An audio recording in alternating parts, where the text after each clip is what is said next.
piensa que está en Chirona. Y él, con un poco de buena voluntad, sí, normalmente me entiende a mí aunque diga timó. Aunque no le guste tanto, a mí me gusta más el timó, por supuesto, ¿no? Pero me entiende perfectamente. Y nos entendemos. Y para mí una lengua es un ámbito de entendimiento.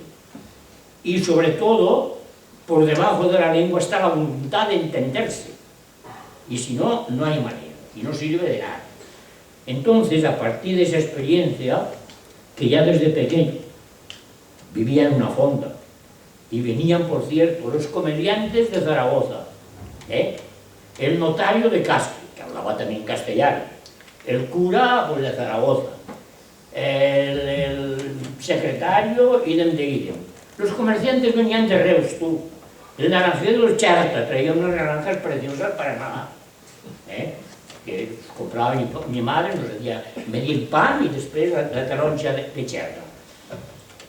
Y aprendí, en esa fonda, aprendí a hablar como los valencianos que venían de Morella con las mulas, a vender las caballerías, y con los viajantes de Reus, y con los comediantes de allá, y el notario incluso alguna vez, y no tenía dificultad ninguna. Y en esa fonda, de esa fonda no queda nada. Sí, quedan dos cosas.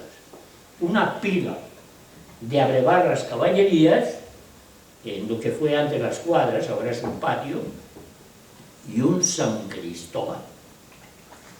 Y esto lo recuerdo siempre que sale el tema del catalán. Porque es que a mí me ha pasado muchas veces aquí en Zaragoza, en Jaraba, me encontré con unas señoras de la Almunia, que notaron que yo no hablaba muy correctamente, me notaron el acento. ¿Tú de dónde eres? ¿De dónde eres? Me han dicho, hombre, yo soy aragonés, pero hablo catalán. Ah, ya decíamos nosotros. Y empezaron a hablar despectivamente de esta lengua maldita que no tiene nombre, que no puede decirse lo que es, porque no es hablar en cristiano, y yo me cabré. Y entonces les pregunté una cosa, y les dije, bueno, ¿y es verdad que en la Almunia hay una santa que es Santa Pantaria? Sí, Santa Pantaria. ¿Y cómo lo sabes decir? Lo sé porque me contaron lo siguiente de Santa Pantaria. Había uno de Ricla que quiso pasar el jalón, invocó a Santa Pantaria, pásame el jalón que soy de la Almunia. Y cuando llegó al otro lado le hizo un mal gesto, le dijo, jódete que soy de Ricla. Bueno, pero ahora, ¿eso es verdad? Sí, es verdad, sí, eso es verdad. Pues mira, yo ahora les voy a contar algo de San Cristóbal. San Cristóbal, yo nací en una fonda, me crié, donde conservamos un mosaico de San Cristóbal precioso.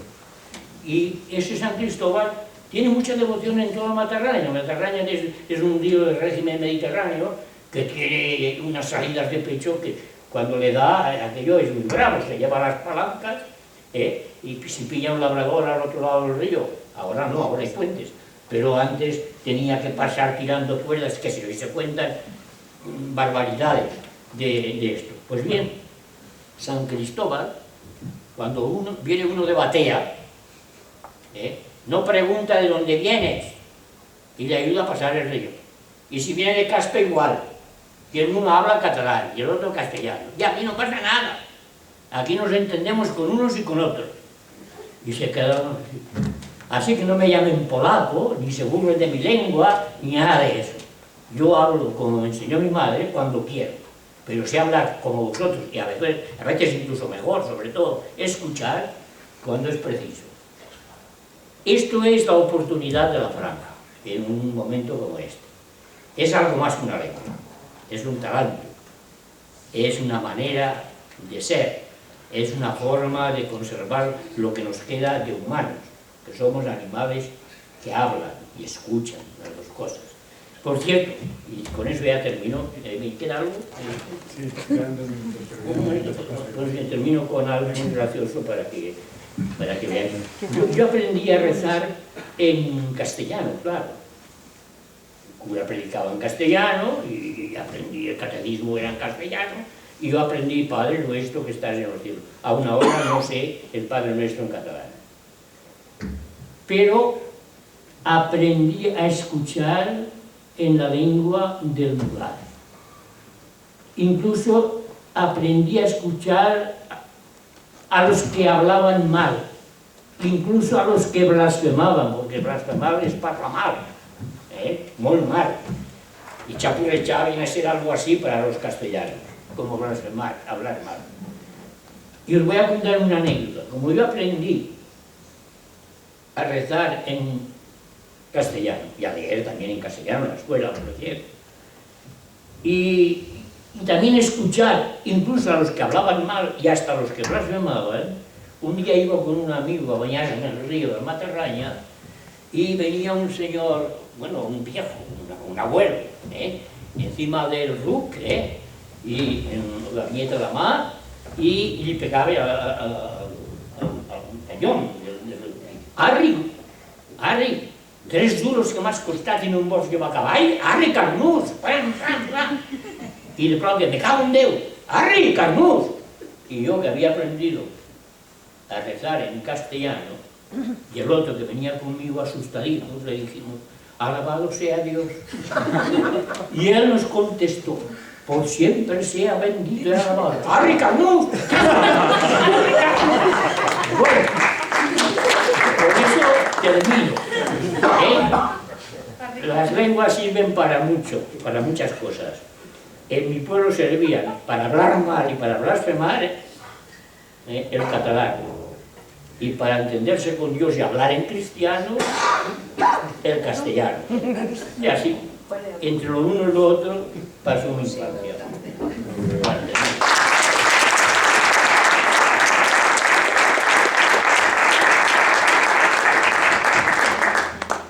Superar això era complicat, Carmen? Bueno, lo mío no va a ser nada de esto. Simplemente quería agradecer a la organización porque ya estoy en un periodo de jubilación y la vida se nos va deshaciendo como un azucarillo y para mí este acto es impresionante. Yo no voy a contar, como has presentado tú, esas guerras fratricidas casi que hubo en Fraga. No para que las contaras, sino porque a mí, por ejemplo, sí que me queda en la memoria. Pero a mí, la edad te da esa honorabilidad de no acordarte de esas cosas, sino simplemente acordarte de lo mejor que has podido vivir en nuestra tierra y sobre todo, hoy que precisamente es el día de Santa Cecilia, quiero agradecer a mis compañeros intervinientes que han utilizado la misma música que voy a utilizar yo, y es la música de que hemos partido todos de nuestra patria, de nuestro mágico pueblo, de los recuerdos de nuestra infancia. Entonces esa misma música es la que nos une y es la que nos hace seguir adelante. Tú me comentabas que ya estás un poquito cansado por esta situación difícil que están viviendo nuestras lenguas, pero yo soy optimista por naturaleza y tengo esperanza. Tengo esperanza porque tengo alumnos como tú, como Paco, que lo tengo por aquí, no sé si se ha ido, Cisco, que sois vuestro relevo, sois los que vais creando la huella. Y yo voy a hablar de mi pequeña huella, ¿no? Como decía el poeta, caminante no hay camino. La huella es la que va haciendo nuestro camino. Entonces, yo quiero decir que a mí, mi camino, la huella que el poeta Machado nombra, mi camino me guió por senderos inesperados. Y a mí uno de ellos fue el dedicarme intensamente a la investigación dialectológica del habla de Mazaleón. Y de hecho estuve trabajando con don Tomás Buesa, realizando estudios sobre el habla de Mazaleón, que gocé muchísimo, porque precisamente por el tema de Santa Cecilia, pues hemos cantado todos el Alazón del Gat, Plou y Fasol, es decir, la música impregnaba también nuestros juegos, nuestra infancia, el sol, la lluna, la pruna, vestida de dol. Quiero decir que la música nos ha unido y nos unió en ese momento, y ese estudio que realicé con la Universidad de Zaragoza me ayudó muchísimo a profundizar en lo que era la sabiduría popular de mi mágica patria, de mi pueblo de la infancia, que es Mazaleón. Trabajé también como experta en lenguas en el Colegio Privado de Sansueña, aquí en Zaragoza, y mis alumnas me recuerdan todavía, porque yo las preparaba para el COU, para el curso de orientación universitaria, y cuando me encuentran me dicen: Carmen, contigo aprendimos quién era Saussure, y Saussure es el que hizo la distinción de lengua y habla. ¿En qué traducimos esa distinción que para mí ha sido fundamental en toda mi labor docente? Se traduce en la aportación que nuestras hablas, nuestras minúsculas hablas, aportan a la lengua común. El habla de Zaragoza, el habla de Madrid, no son lenguas, son todo hablas, y ese conjunto de hablas son las que forman el patrimonio de cada lengua. El habla de Fraga, el habla de Aguaviva, todo ese conjunto dinamiza y engrandece a todas las lenguas del mundo, en nuestro caso la lengua catalana. Y esa facultad investigadora es la que marcó mi existencia profesional. Es un orgullo el haber contribuido a difundir y conservar este patrimonio inmaterial desde el gobierno de Aragón, del cual Pepe era el político, el que determinaba las políticas lingüísticas, y yo era la ejecutora. Yo no tomaba decisiones, era el gobierno de Aragón quien tomaba decisiones políticas, y que confiaron en mí para esta tarea. Tengo que destacar mi docencia en Fraga, la creación del Seminario Permanente de Lengua Catalana, la creación de la primera escuela de estiu, docente también en la Escuela de Magisterio, hoy Facultad de Educación, asesora técnica del Gobierno de Aragón. Y disculpadme que haga esta pequeña introducción y que no haga una disertación como la que habéis hecho vosotros concretamente de las hablas, o una disertación filológica tan impresionante como hizo Javier Giral el otro día, pero realmente mi fundamento y mi misión fundamental era partir siempre del aula. Yo cuando llegaba al aula, porque había alumnos que me decían, cuando yo les hablaba, por ejemplo, del Sendré, me decían: ¡ay, no utilices esa palabra, que es catalana! Bien, romanista que soy, de la especialidad románica que ha desaparecido y afortunadamente era una especialidad brevísima, les decía, yo trabajaba siempre con las palabras. Si tenemos la palabra sendra, que todos hemos tenido en juego, si tenemos la palabra sendra, el objeto para depositar esa sendra és el sendrer. A casa sempre hem degut, els pares havien de pagar factures, el verb deure.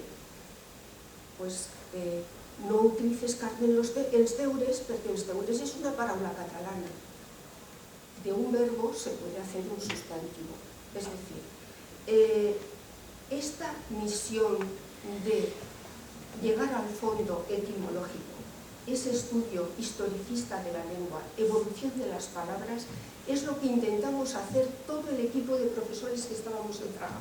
Entonces sacamos las distintas comarcas, Ribagorza, Baicica, Litera, Matarraña, sacamos, que ahora es Bajo Aragón porque se ha incorporado Aguaviva, y sacamos un libro con las distintas denominaciones de una palabra común, por ejemplo de Sandra, cómo se denominan las distintas. Entonces, todos nuestros alumnos hemos estado jugando siempre con ellos con las palabras. No se ha hablado ni de política, ni se ha adoctrinado a nadie, sino simplemente hemos jugado con nuestras palabras, con nuestras raíces, con nuestros orígenes. Y de mis experiencias me satisface sobremanera, y tengo que decirlo, los estudios que realicé con la Universidad de Zaragoza sobre Jesús Moncada, en mi tesina y en mi proyecto de tesis, l'últim llauter de l'Ebre, donde l'últim llauter de l'Ebre es precisamente Jesús Moncada, que en Camí de Sirga, no sé si sabéis lo que es la sirga es la soga que se ata, los nudos que se hacen en las embarcaciones, en el yaúd, para estirarlo, ¿no? Pues Jesús, al que quiero muchísimo, nos ayuda a través del Camí de Sirga a lo que tenemos que ir haciendo constantemente en nuestra vida, a deshacer nudos para que todo sea más fácil, más llevadero. Esto es lo que he intentado hacer en toda mi vida profesional cuando se ha denostado nuestra lengua. Y luego dos figuras dentro de ese patrimonio que yo tuve que trabajar para hacer la tesis y el proyecto de tesis, dos figuras que me marcaron, que fueron Agnès de Valmajor y el capitán Nelson del Camí de Sirga, que tenían tesón, delicadeza, nostalgia de su querida Begrenza. Intentaban recuperar la memoria para que todos no se perdieran esos recuerdos, ¿no? Porque si se hubieran perdido, hubiera quedado como el libro que escribió Cardenal Gas, con Años de Silencio. Afortunadamente ya no son años de silencio. Está recuperado en el museo que hay en Vitoria. Luego hay otra investigación muy deliciosa que realicé con Artur Quintana, que es Chandra, que es una palabra vasca, es un vasquismo que se incorporó a la Romaña.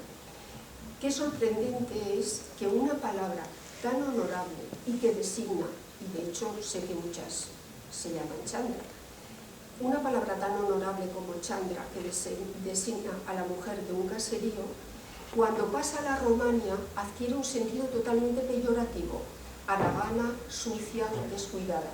Incluso se utiliza la palabra mala chandra, como mala mujer. Es un estudio bellísimo. Y chandrío es todo del... Otro libro que me ha producido muchas satisfacciones y que aún vienen policías cuando trabajábamos en el Pignatelli, a ver si ya tenemos la segunda edición del libro de Un hombre para ti, donde aparecen, que me ayudó todo el Departamento de Cultura, Medarda, recopilamos nombres de santuarios, de iglesias, nombres perdidos, donde la palabra, y que Antón Castro le llama los 1000 nombres propios, porque resulta que en el registro civil, cuando se iban a registrar los niños y decían, me llamo Izarbe, no disponían, yo creo que en eso Nacho tuvo su papel. No existía un libro, como existe en las otras lenguas del Estado, no existía un libro que recogiera nombres en aragonés, con lo cual este libro me ha producido muchas satisfacciones porque aún me van pidiendo en la segunda edición porque la primera está agotada, ¿no? Entonces la palabra clave era la castellana y luego al lado aparecían las equivalencias en aragonés y en catalán. Y me ha producido muchas satisfacciones porque aún lo siguen pidiendo y hay nombres bellísimos, lo oigo muy a menudo por la calle, por ejemplo. Y tengo que contar una anécdota porque no sé el objetivo de estas jornadas, pero esto es importante. Esto es importante. Desde el Gobierno de Aragón me mandaron por las distintas radios aragonesas a que explicaran los distintos nombres. Yo, por ejemplo, les hablaba de Alejandro Magno, que me parece guapísimo y desde luego un detalle era que salvó a Timoclea de un acosador y eso para entonces era algo inédito. Pero sí que hubo una anécdota que me impresionó. Había una niña que estaba embarazada y me oyó por la radio que explicaba el nombre de Izarbe. Izarbe quiere decir que ha nacido debajo de las estrellas, que es bellísimo. Con lo cual vino con el libro de familia para enseñarme que le había puesto a su hija Izarbe porque había oído esta explicación en la radio. Yo creo que por ahí tenemos que ir, ¿no? Esto sería una salida. Amén de mi labor traductora también, porque colaboré en la traducción del Vado de Sender, que es una edición trilingüe bellísima en castellano, aragonés y catalán. Y para acabar, no quiero olvidarme de otra labor investigadora que también he realizado, que no tiene nada que ver con la lengua, pero que he disfrutado muchísimo, sobre Federico Torralba, de un material valiosísimo que donó al Museo Pablo Serrano y que se me encargó su catalogación en épocas difíciles para la lengua catalana, pero que yo gocé muchísimo.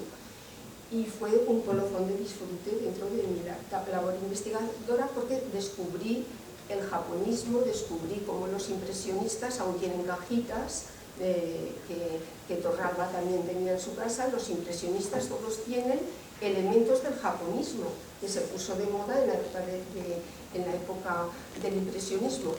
Entonces, ya con esto acabo, yo espero que esta huella haya contribuido sobre todo a realizar un feliz y fructífero camino. Desde luego, para mí, muy feliz. Y el veros aquí, mi vida y mis experiencias ya las conocéis, porque todos los que estáis aquí prácticamente sois amigos y nos conocemos, con lo cual quiero acabar con una frase que dice que las batallas las ganan los soldados cansados. Y hemos estado muy cansados, Óscar, de verdad, hemos estado muy cansados. Y yo reconozco que se puede estar muy cansado y los tiempos no son fáciles y el tema no es pacífico, pero los cansados son los que realmente reaccionan y reaccionaremos, estoy segura.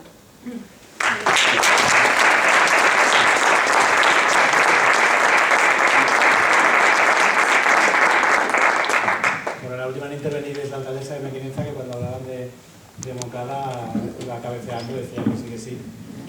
¿Cuál es tu experiencia como catalano parlante, alcaldesa de Mequinenza, una localidad bastante importante en la historia reciente del catalán de Aragón?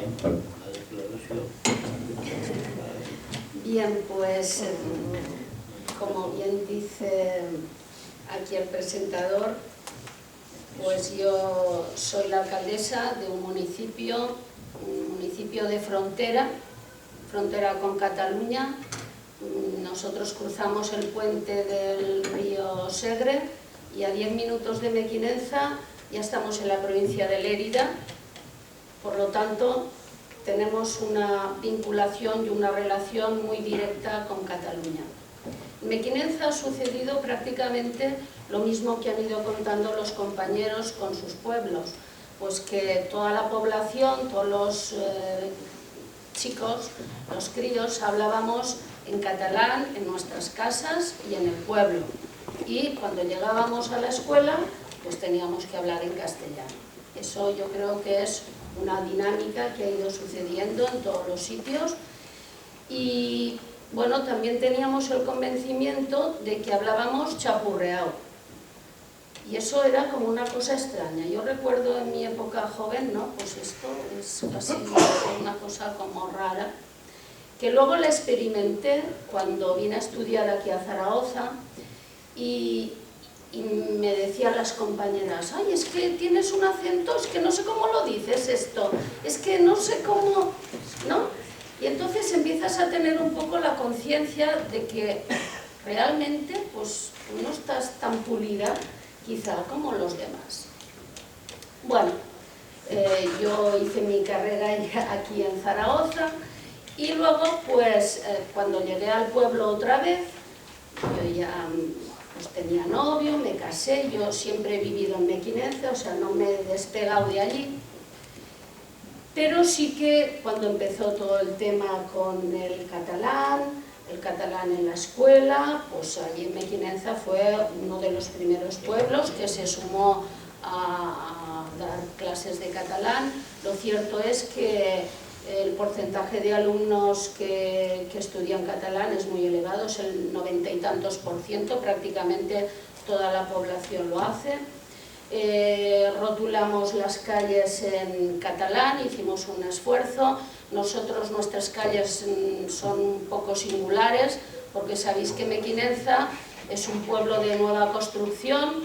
En estos momentos tenemos 47 años de antigüedad y los nombres de los pueblos pues son las letras y los números. Pero bueno, lo poco que tenemos lo rotulamos en catalán, empezamos a hacer un esfuerzo y vamos sensibilizándonos. Pero sí que siempre quedaba un pozo de que nosotros hablábamos, bueno, pues sí, unos decían chapurreado, otros decían catalán, no había una